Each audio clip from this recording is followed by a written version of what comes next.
Alrighty. This is gonna be very unscripted because this is the first time I'm doing this. I think I'll do it a little better next time. What's going on, everybody? Just getting myself in order here. This is the first ever attempt I'm doing of this.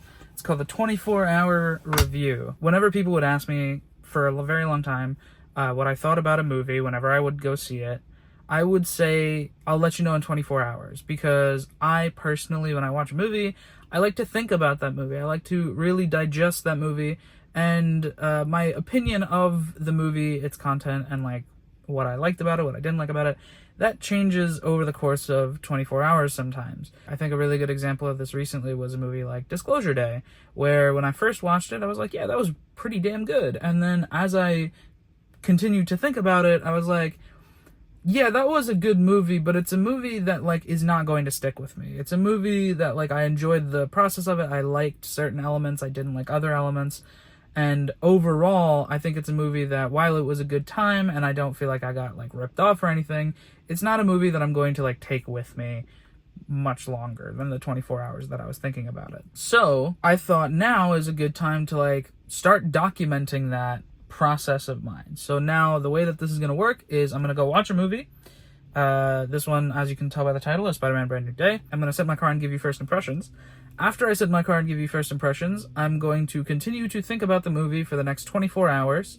My showing is a 1:05 p.m. showing. It's currently 1:06, but there's like 20 minutes of trailers that I don't really care about. And I'm going to come back and give you first impressions in the car, and then over the course of the next 24 hours, meaning tomorrow at 1:05 p.m., I will give my final verdict. My final verdict will not be like a traditional star rating.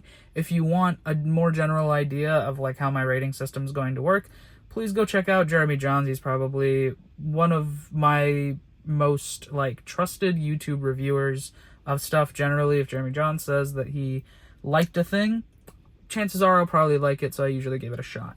If he said he didn't like a thing, chances are I probably won't like it, so I won't give it a shot. Obviously, that's not the case in everything, but it helps to have a reviewer that generally your tastes align, and that way you can trust whether or not you're going to like a movie if they say that you might. That being said, let's go watch Spider-Man.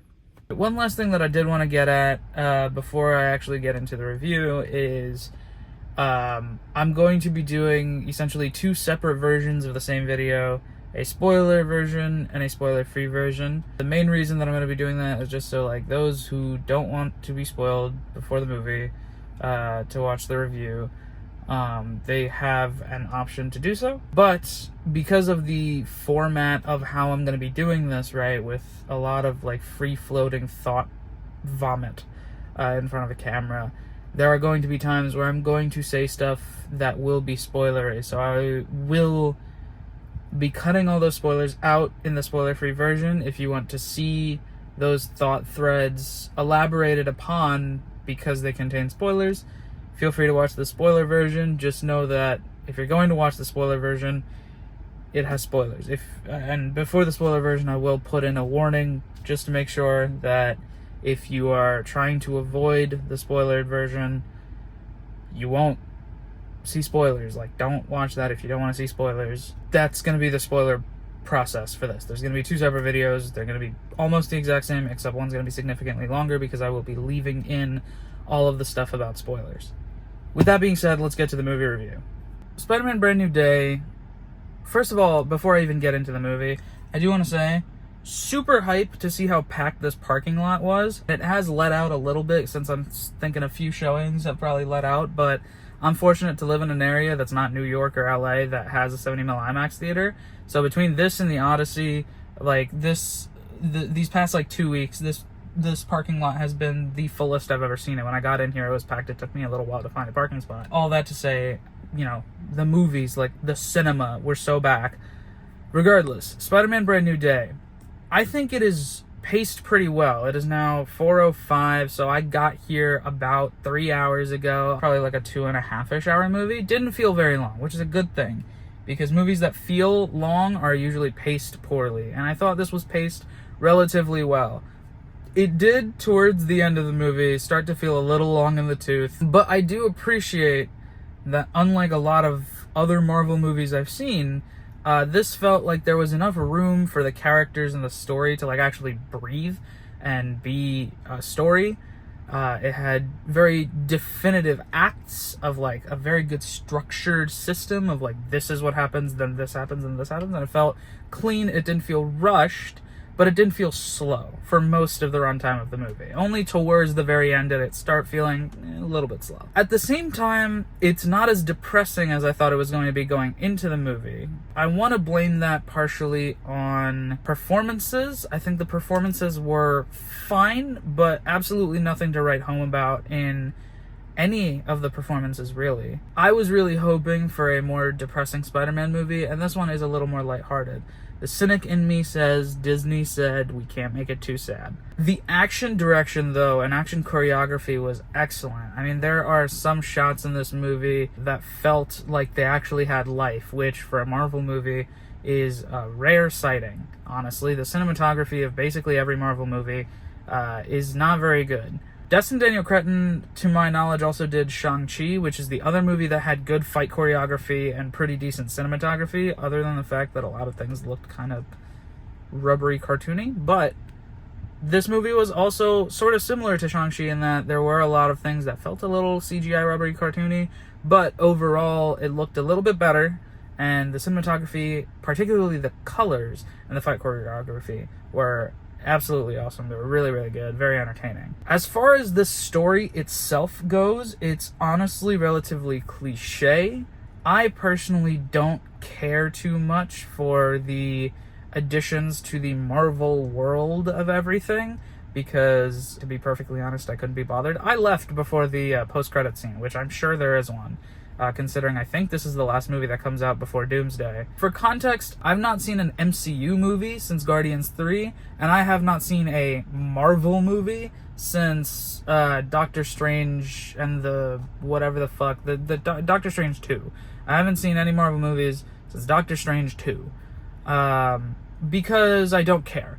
Doctor Strange 2 was very annoying to me. I don't really give a crap about the extended Marvel universe anymore, particularly after Endgame. I thought it was a little overplayed.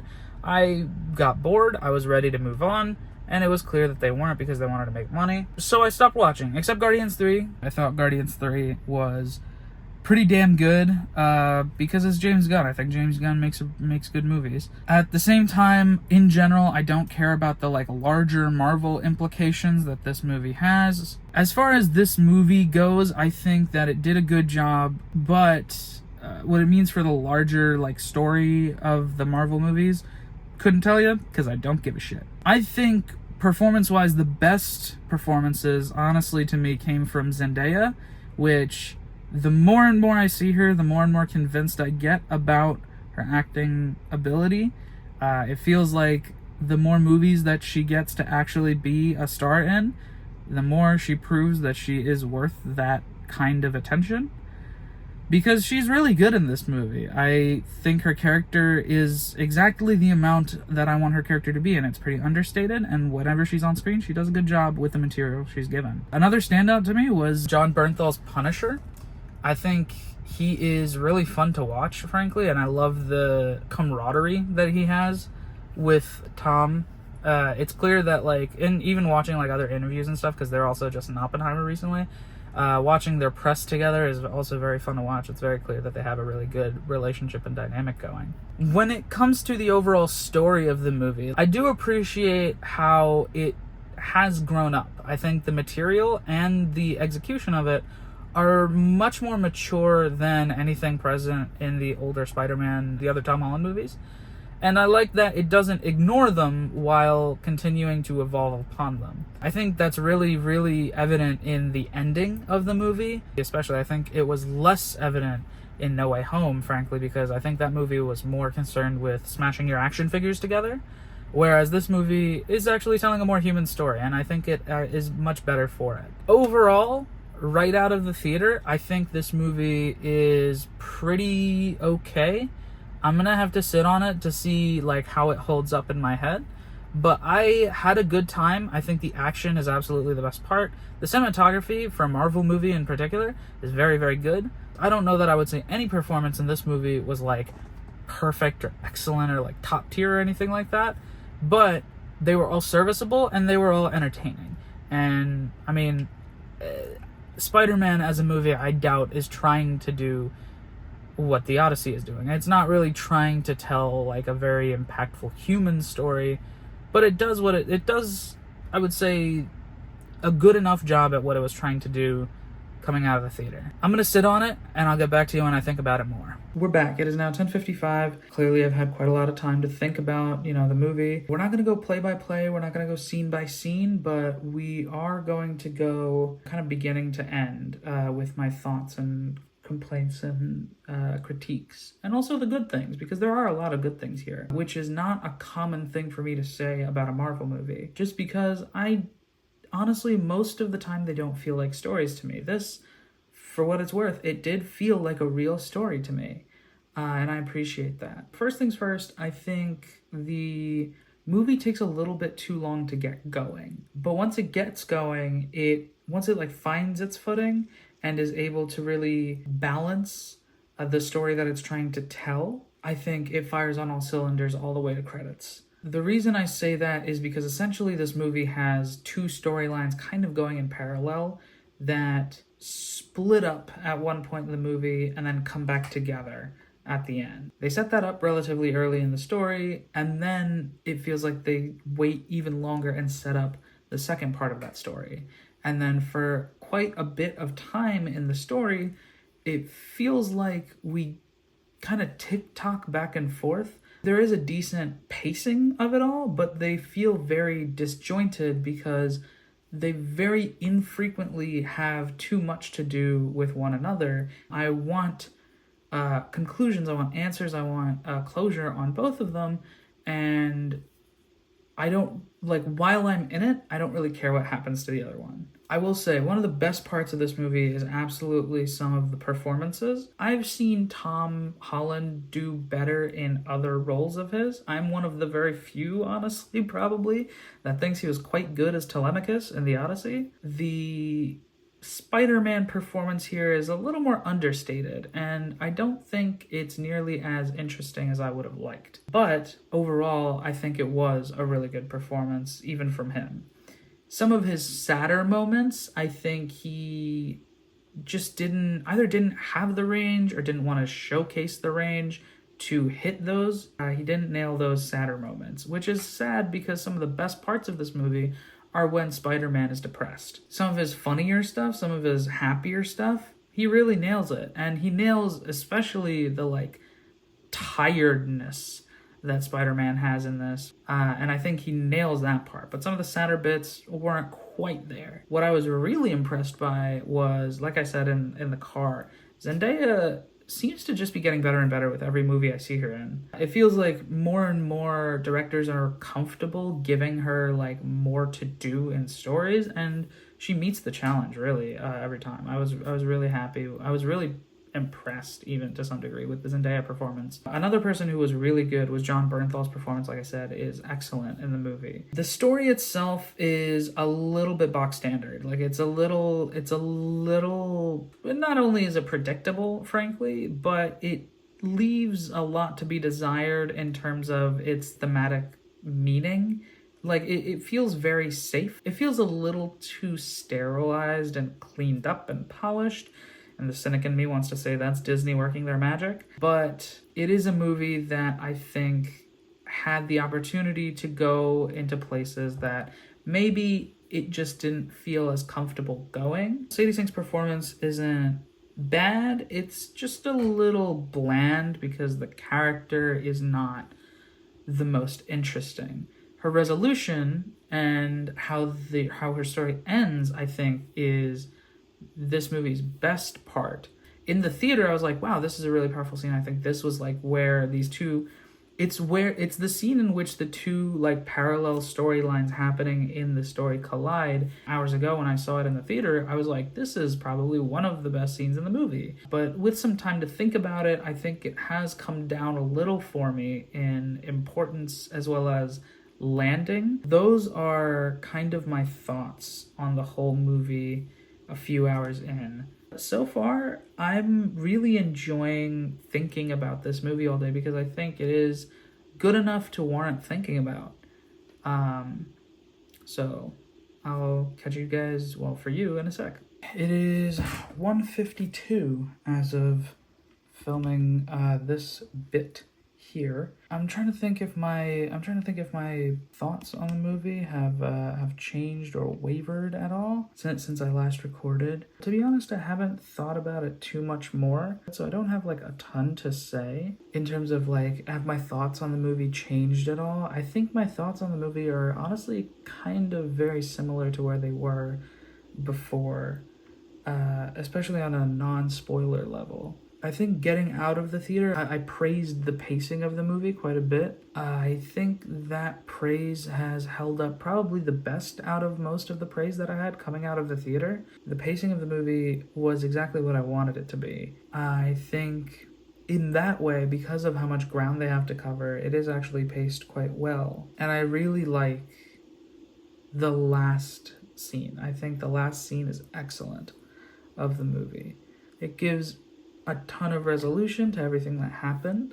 As good as that ending is, I think the story falls, I don't want to say it falls flat in comparison to the ending that they gave, but it certainly isn't as well put together as that ending is. I think an underrated performance, honestly, was for me earlier was Sadie Sink's performance. Yeah, I think that's really all I have to add 12 hours in.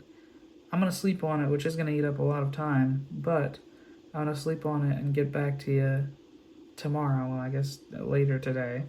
But I'm going to get back to you with the rest of my thoughts going into the next 12 hours.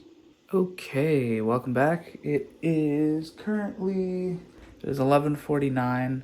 Thoughts aren't changing too much right now, like thinking more about the movie. Thoughts haven't really changed all that much since last we spoke that I can think of. I think the biggest takeaway from this is still going to be that this is one of the better Marvel movies that I've seen in years. Granted, with the power of hindsight, a lot of the older Marvel projects have diminished significantly for me, but this is probably one of the better Marvel movies of all of them, really.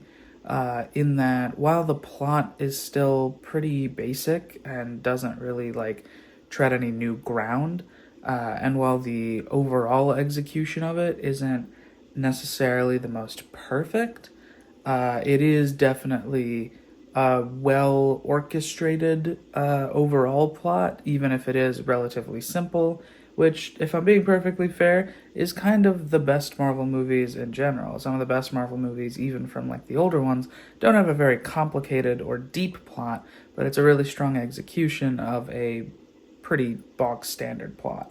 Nothing that happens in the story, right, feels very groundbreaking or new or ambitious, I would say. But everything that is done well. So that's probably where I'm going to leave things for right now. We still have a little bit to go before it's been 24 hours, and I will get back to you then. It is now 1:10. It's been 24 hours since showtime. Technically, it hasn't been 24 hours since the end of the movie, but I'm going to go based off of the showtime, just because I think if I actually tried to make it stretch for 24 hours, for a lot of movies, I would run out of things to say. I can already feel myself running out of things to say for this one. But I would say last little looks and thoughts about the movie. It's not a movie that I thought about a whole lot over the course of these past 24 hours. But whenever I did think about it, I did like it. I did like what I saw. Even if I'm not sure how much it's going to stick with me, just because the story itself is, while entertaining and enjoyable, not necessarily the most groundbreaking or thought-provoking, like The Odyssey, where I watched that movie over a week ago now, and I'm still thinking about it. I think the cinematography is excellent. I think the fight choreography is some of the best I've seen in an action movie in quite a long time. I think the colors are really bright and punchy and fun, even if the CGI can sometimes look a little too fake for my personal liking. I think the performances across the board are serviceable at worst and pretty damn good at best. I think the direction overall that this movie took from Destin Daniel Cretton, the Shang-Chi guy, is frankly a much better direction than Shang-Chi went, especially like the last third of the movie basically pisses me off. And I think this is absolutely an improvement, and I do want to see what this guy does next. I think this is a movie that could have been helped with slightly better CGI, slightly better pacing, a more interesting and engaging villain that doesn't feel as tacked on, and maybe a little more just polish. I think the pacing was good, even if there was some stuff that I would cut. But overall, definitely a good time. I'd say this is a movie where you're best off if your home theater setup is really good. I don't necessarily think it's worth all the money to go watch it in a theater, but I do think it is worth seeing at some point. Absolutely. So with that, we're going to end this 24-hour review. Thank you everybody for watching. Be sure to tune into the next one because I got another one coming up later this week. I'll be watching another movie in theaters very soon. I'm really interested by this format because it's something that I've been doing for a while, and now I finally actually decided to sit down and record it. Like, comment, subscribe, etc. The usual stuff, you know. And I'll catch you guys next time.